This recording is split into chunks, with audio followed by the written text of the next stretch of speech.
edeslähtöinen, mutta asun Turussa tällä hetkellä. Joo. Miten pitkään asun Jyväskylässä? Lapsuuden ja sen jälkeen vielä valmistumisen jälkeen jonkun aikaa. Ehkä puolet elämästä suurin piirtein. Okei. Missä päin Jyväskylää? Vähän ympäriinsä, mutta viimeisin ja ehkä rakkain koti on Rauhaniemi. On tuolla järven toisella puolella. Okei. Näyttely on nyt ohi. Ihan alkuun, miltä tuntuu? Urheilukysymys. Helpottavalta.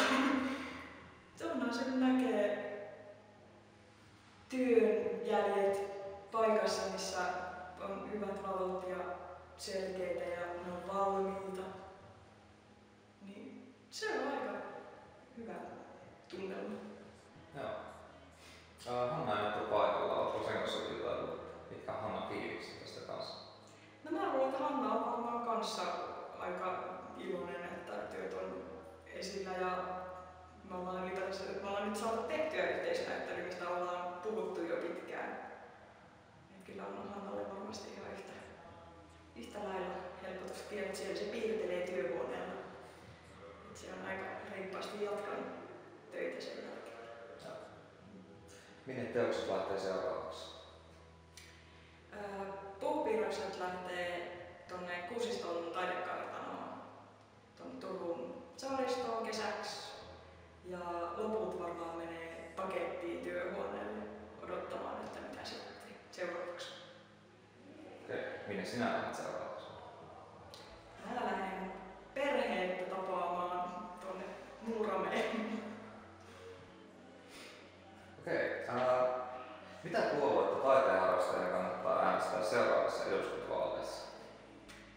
Minä äänestän Vasemmistoliittoa. Mä luulen, että siellä kyllä on myös taiteen ja taiteilijoiden kannalta hyviä ehdokkaita.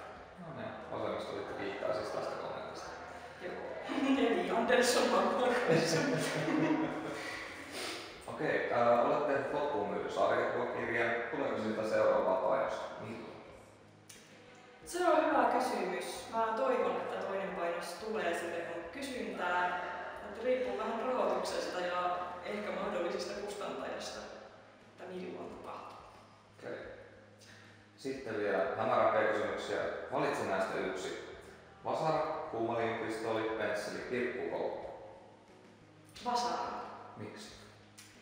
Mulla on vasara, minkä varren on veistänyt mun isoisä. Ja se on ollut mun ensimmäinen työkalu. Olen saanut sen, kun olen ottanut pois kotoa isältä.